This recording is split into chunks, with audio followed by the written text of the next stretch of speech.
महाराज बामन के तो विवाह ही नहीं हुआ। भगवान के जितने अवतार आए उनमें सबसे सुंदर विवाह, सर्वांग संपूर्ण विवाह जनकपुर में हुआ है। भगवान श्री राम का विवाह हुआ है। चारों भाई हैं और 4 बधुएं हैं, 4 बहनें हैं। जनक, शीर, ध्वज और उनके छोटे भाई कौन ध्वज है, नाम इस समय मुझे भूल रहा। दोनों भाई, दोनों की बेटियां हैं, दोनों भाइयों की 4 पुत्रियां हैं और 4 भाइयों से राम, लक्ष्मण, भरत, शत्रुघ्न से उनके विवाह होते हैं।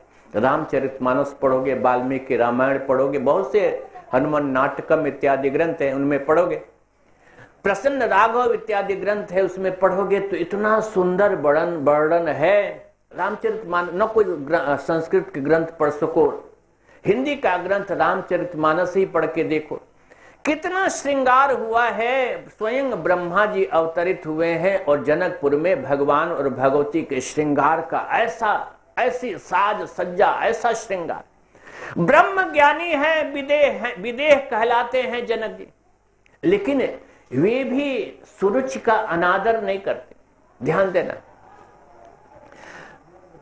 इतने बड़े ब्रह्मज्ञानी हैं कि सारे हिंदू वांग्मय में, भारतीय वांग्मय में एक ही पुरुष, एक ही ब्रह्मज्ञानी विदेह कहलाए।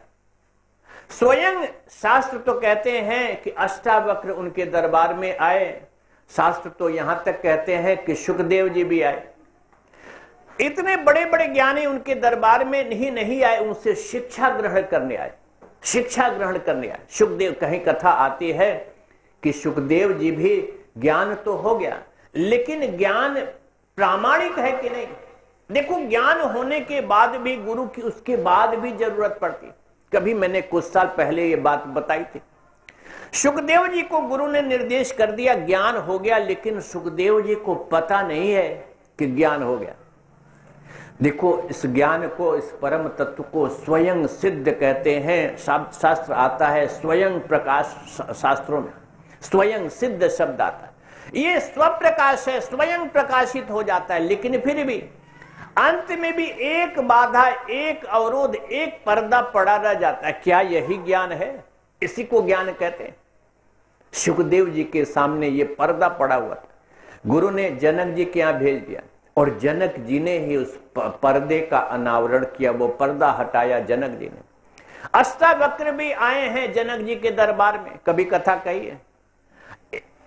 कभी मैं ओशो की, कुछ साल पहले मैंने ओशो का संदर्भ भी बताया। ओशो को भी जब ज्ञान हो गया तो ओशो बोलने तो लगे, ये तो दिखाई, उनको महसूस हो रहा था, बोध हो गया, कुछ बड़ा अलौकिक, बड़ा अप्रतिम, कुछ बड़ा इस संसार से परे कुछ घटित हो गया है मेरे साथ। लेकिन ज्ञान क्या यही है जिसे परम ज्ञान कहते हैं, जिसे संबोधि कहते हैं, जिसे बोधि कहते हैं, जिसे बुद्धत्व कहते हैं, यही है। उलझन में थे, संशय में थे, उस संशय को दूर करने, अब उनका नाम है मग्गा बाबा, मग्गा लिए रहते थे। तो एक बाबा आए, देखो संत तो कहीं भी मिल जाएंगे, संत सदा सर्वदा, शास्त्र कहते हैं साधु सदा सर्वदा धरती पर रहते हैं। हिंदुस्तान तो साधुओं की भूमि है और ये भूमि, ये धरती कभी साधुओं से खाली नहीं होती। जिस धरती से साधु समाप्त हो जाएं, संत समाप्त हो जाएं, उस दिन ये धरती न रहेगी महाराज। साधुता पर ही ये धरती टिकी है, संतत्व पर ही धरती टिकी है, संत की पीठ पर ही ये धरती टिकी है महाराज। कहा जरूर जाता है कि भगवान शेषनाग के फण पर ये धरती टिकी है, लेकिन वास्तव में देखो तो उस ज्ञान पर जो संत के पास है, उस पर भगवत्ता टिकी है और उस भगवत्ता से ही ये संसार, ये जीवन, ये सृष्टि संचालित है। तो एक, अब जिनका नाम केवल ओशो के कारण संदर्भ आता है, मग्गा बाबा है, मग लिए रहते थे साथ में।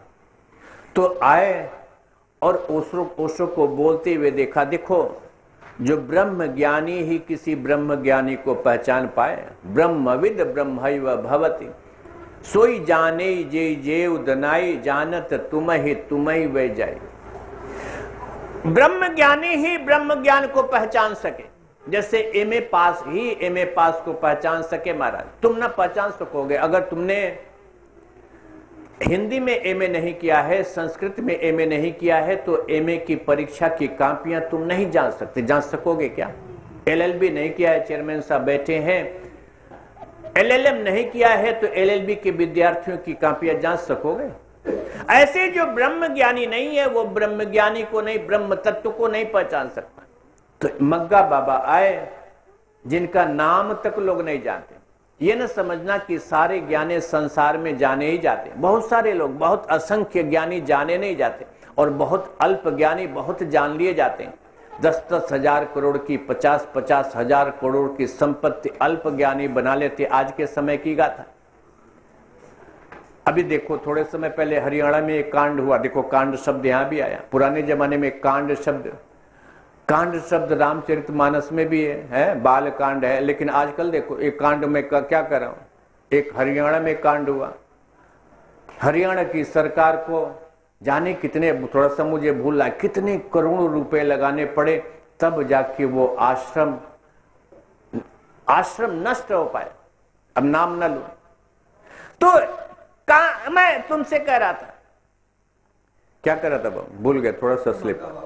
मग्गा बाबा आए, जान लिए जाते हैं बहुत साधारण लोग जो छल करना जानते। मैं एक दिन कह रहा था, भीड़ पैदा करना, भीड़ जुटा लेना तो सबसे ज्यादा नेता जानते। अगल बगल के अड़ोस पड़ोस के नेताओं को देखोगे, अड़ोस पड़ोस के प्रदेशों के नेताओं को देखोगे, कितनी बड़ी बड़ी भीड़, क्या उल जलूल बोल के जुटा लेते, क्या माइक पर नाम लू मार। तो भीड़ जुटाना तो एक कला है जो नेता जानता है, सब भीड़ नहीं जुटाते। ऐसे लोग, अल्पज्ञ लोग ज्यादा भीड़ जुटा लेते हैं, धंधा कर लेते हैं। तो मग्गा बाबा को ओशो के कारण लोग जानते हैं। मग्गा बाबा बहुत बड़े संत, आया फिर ओशो को बोलते हुए देखा, ओशो की चाल में देखा, ओशो के खड़े होने के ढंग में देखो, एक एक वस्तु में, एक एक चीज में, एक एक हलन में, एक एक चलन में, बॉडी लैंग्वेज में, एक एक गति में ब्रह्म प्रकट होता है। ब्रह्म ज्ञानी देखो, बंगाली बाबा ब्रह्म ज्ञानी थे तो कोई ब्रह्म ज्ञानी ही पहचाने कि बंगाली बाबा ब्रह्म ज्ञानी है कि नहीं, समझ रहे? तो मग्गा बाबा आए और उन्होंने कहा कि हाँ रजनीश, तुम प्राप्त हो गए, जिसकी तुम्हें तलाश थी वो पूरी हो गई। तो इतने बड़े ज्ञानी थे जनक जी की, सुखदेव जी भी आए गुरु के द्वारा भेजे हुए कि जाके ये आखिरी पर्दा जो लगा हुआ है ज्ञान का, अभी तुम्हें अज्ञानी तो हो गए लेकिन ज्ञान का अज्ञान बना हुआ है। अब इसे ज्ञान का अज्ञान कहे, ज्ञानी हो गए लेकिन ज्ञान नहीं है कि मुझे ज्ञान हो गया। तो कहा कि इस अज्ञान, ये जो ज्ञान के अज्ञान का पर्दा है मैं न उठाऊंगा। कोई बैठा हुआ है जनकपुर में, जनक के पास जाओ, इतने बड़े ज्ञानी है, ब्रह्म ज्ञानी है, केवल ब्रह्म ज्ञानी। विदेह का नाम, जनक का नाम विदेह है, जो देह में रहते ही नहीं, देहातीत सत्ता में सदा सर्वदा जनक जी विराजमान रहते। लेकिन उन जनक जी ने भी सुरुचि का ध्यान रखा है इतना, जैसा श्रृंगार हुआ है जानकी जी और राम जी के विवाह का, चारों भाइयों का और चारों बहनों का ये जो विवाह, ऐसा अप्रतिम, इतना सुंदर, ऐसा श्रृंगार पूर्ण विवाह गोस्वामी जी ने वर्णन किया है। इतना सुंदर, तमाम रत्नों के नाम लिए हैं और कैसे उन रत्नों से पुष्प बनाए गए हैं, लता बल्लरियां बनाई गई हैं, कैसे मंडप सजा है, कितना श्रृंगार है, कैसे अपूर्व व्यवस्था है। बारात आई है कौशल नरेश महाराज दशरथ की, और कैसे उनकी साज सज्जा, रहन, सारी व्यवस्था, जनवासी की व्यवस्था, एक एक चीज की व्यवस्था बताई। तो सुरुचि का विरोध ब्रह्म ज्ञान नहीं करता, ध्यान देना। हिंदुस्तान सुरुचि का विरोध नहीं करता। पुराने ग्रंथ देखोगे, अभी जैसे मान लो कि रामायण के जो ग्रंथ हैं उनकी चर्चा की, प्रसन्न राघव की चर्चा की, उत्तर रामचरित, तमाम ग्रंथ देखो प्राचीन काल के, उनमें जैसा, भागवत को ही देखो, भागवत में जो चर्चा है उस समय तमाम सभाओं की, सुधर्मा सभा की चर्चा है, इंद्रप्रस्थ के राजसभा के, महाराज युधिष्ठिर के राजसभा के श्रृंगार की, सुरुचि की चर्चा है। अच्छा है, सुरुचि संपन्न होना चाहिए। हिंदुस्तान प्राचीन काल से ही उसने बाह्य सौंदर्य का भी कभी अनादर नहीं किया, लेकिन एक संतुलन रहना चाहिए। संतुलन ये कि केवल सुरुचि में ही, सुरुचि को ही मूल्य मत समझ, सुरुचि को ही परम मूल्य ना समझो। सुरुचि तो सुनीति के श्रृंगार के लिए है, जो परम तत्व है उसका बाह्य श्रृंगार भी उसे और वैभवपूर्ण बना देता है, उसे और प्रभावी बना देता है, उसे और आकर्षक बना देता है। इसलिए योग योगेश्वर, योगियों के भी ईश्वर स्वयं भगवान श्याम सुंदर भी जब पधारते हैं तो अपूर्व सौंदर्य के साथ सृष्टि पर जैसा सौंदर्य प्रकट नहीं हुआ वैसे शिव विग्रह के सौंदर्य के साथ पधारते हैं। उसके बाद चाहे श्री राम जी हो चाहे श्री कृष्ण जी हो, भगवान कैसा अप्रतिम श्रृंगार करते हैं। आज की तरह नहीं, देखो अच्छे से अच्छे संपन्न लोग भी आजकल क्या पहनते हैं। अंबानी साहब मकान तो बड़े बहुत महंगा बनवाते हैं 8,000 करोड़ का, लेकिन क्या पहनते हैं? सूट पहनते हैं, पैंट पहनते हैं, कहीं हीरा नगीना शायद एक अंगूठी में दिखाई दे जाए तो दिखाए। स्थानीय सेठ लोग तो कभी कभी मैंने देखा है 5 उंगलियों में 10 उंगलियों में अंगूठियां पहन लेंगे, लेकिन अंबानी को आप देखेंगे तो अंगूठियां ऐसे नहीं दिखाई दे। हीरा रतन पुरुषों के शरीर पर कितना दिखाई दे, लेकिन उस जमाने में राम के समय में, कृष्ण के समय में राम भी परम श्रृंगारवान है। सीता ही नहीं, राम जी भी। श्री कृष्ण जैसा श्रृंगार तो आज तक किसी ने किया ही नहीं। जंगल जाते हैं, वृंदावन जाते हैं तो वहां कुछ नहीं मिलता तो वन पुष्पों से श्रृंगार करते हैं, वन माला वैजयंती माला धारण करते हैं और वनमाली नाम पड़ जाता है। जो वन माला, वन के पुष्पों की माला धारण करते हैं, एक एक कान में, नाक में, एक एक माथे पर, सब जगह वन के फूल ही, वन फूल ही खिले हुए हैं, वन फूल ही सजाए गए। ऐसे वन के फूलों से भगवान का श्रृंगार होता है। तमाम जो रंगीले चटकीले चमकदार पत्थर हैं वन की भूमि के, वन भूमि के पत्थरों से, रंगीले रंगमय पत्थरों से भगवान के श्री विग्रह का चित्रांकन होता है, पूरे शरीर का चित्रांकन होता है। कुछ नहीं मिलता जहां सब श्रृंगार करते हैं। उसके बाद जो है उसके ऊपर सतरंगी इंद्रधनुष मोर का पंख भी धारण कर लेते हैं। मतलब है कैसे कैसा चमचमाता हुआ अप्रतिम सुंदर रेशम का पीतांबर धारण करते हैं और कैसी रत्न जटित वेणु धारण करते हैं। महाराज भगवान श्याम सुंदर सुंदराति सुंदर हैं, लेकिन उसके बाद भी इतना आभूषण धारण करते। हमारा हिंदुस्तान कभी बाह्य सौंदर्य का, सुरुचि का अनादर नहीं करता, लेकिन ये जरूर रेखांकित करता है कि सुरुचि का आग्रहण अवश्य करो, लेकिन केंद्र में सुनीति होनी चाहिए, केंद्र में धर्म होना चाहिए और धर्म में भी जो परम तत्व है, परमात्म तत्व, उसका समादर सबसे पहले और सबसे आखिर में होना चाहिए। ये हिंदुस्तान की दृष्टि रही है, तो इसी दृष्टि को सहेजने की जरूरत है। सबका साथ, सबका विकास अच्छा है, सुरुचि विकसित हो, समाज में धन आए, वैभव आए, रोशनी आए। 2022 तक मोदी जी की योजना है सबको घर मिल जाए, बहुत अच्छी बात। और गांधी जी के 1869 के जब 125 साल पूरे हो जाए, कितने 2019 में पूरे हो रहे हैं डॉक्टर साहब, तब तक ये देश साफ हो जाए, स्वच्छ हो जाए, बड़ी सुंदर योजना। 2022 तक 24 घंटे एक एक गांव को बिजली मिल सके, बड़ी सुंदर योजना है। आज मैं देख रहा था अखबार, यूपी में एक रास्ता कशी चल रही है महाराज, केंद्र सरकार की और प्रदेश सरकार की। पूर्वांचल में देखोगे 2 सबसे बड़ी कमजोरियां जो विकास के मार्ग में अवरोध है वो दिखाई देती हैं, एक बिजली और एक सड़क।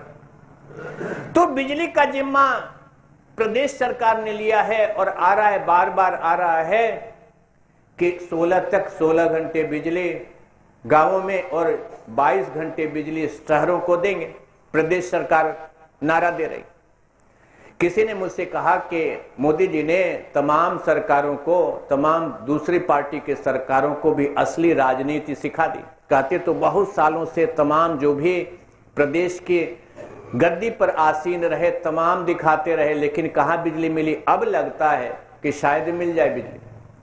तो गडकरी साहब आए और उन्होंने 50,000 करोड़ रुपए केवल राजमार्गों के लिए, महामार्ग, राम जानकी मार्ग और तमाम राजमार्गों के लिए, जल मार्गों के लिए निर्धारित कर दिए। उत्तर प्रदेश के राजमार्गों के विकास के लिए, सड़क जाल के लिए, बड़ा सुंदर है। इसी बहाने देश का विकास हो, प्रदेश का विकास हो, सड़कें चमचमाए, रोशनी जगमगाए, स्मार्ट सिटी गोरखपुर बन जाए और जापान के क्योटो की सिस्टर सिटी बनारस बन जाए। बड़ा सुंदर है। कुछ साल बाद हम लोग देख सकेंगे, 5 साल बाद ही देख सकेंगे, बड़ी तेजी से तरक्की की ओर बढ़ चला है ये देश। बड़ा सुंदर भविष्य दिखाई देता है। भगवान इस आशा को पूरा करें। आने वाले कुछ साल बाद ही ये पूर्वांचल भी लगता है एक चमक से, एक गमक से भरपूर होगा। लेकिन ध्यान देना, ये सुरुचि है, सबका साथ सबका विकास, ये सुरुचि है। सुनीति पर भी ध्यान देना चाहिए। हिंदुस्तान की व्यवस्था को, हिंदुस्तान के जन जन को, ये केवल जन नायकों के लिए नहीं, जन जन जब सुनीति का, धर्म का और परम धर्म भगवत्ता के ज्ञान को, प्रकाश को, श्रृंगार को जब ज्यादा मूल्य देंगे, तब जीवन में संतुलन आएगा। भारत की पहचान सुरुचि के कारण नहीं है। सुरुचि तो पहचान है पश्चिम की। बाह्य श्रृंगार, बाह्य सौंदर्य, बाह्य विलासिता, ये पहचान पश्चिम की है। पूरब की पहचान तो अंतर समृद्धि की है, अंतर वैभव की है, अंतर श्री की है, अंतर कांति की है, अंतर शोभा की है, और उससे भी आगे बढ़ के अंतर और बाह्य के संतुलन की है। उसी संतुलन को साधने के लिए हिंदुस्तान जाना जाता रहा प्राचीन काल में, और अगर हिंदुस्तान सचेत हुआ तो आगे फिर पुनः एक बार फिर उसी संतुलन को जान सकेगा। संतुलन के लिए हिंदुस्तान समादृत होगा, और तभी हिंदुस्तान विश्व गुरु, जिसका सपना हम तुम सब देखना चाह रहे हैं, विश्व गुरु के आसन पर तभी हिंदुस्तान आसीन हो पाएगा। आइए अब गाएं भगवान के मधुर मनोहर मंजुल मंगलकारी नाम, मंगलमय भगवान और कृपामयी भगवती की आरती उतारें।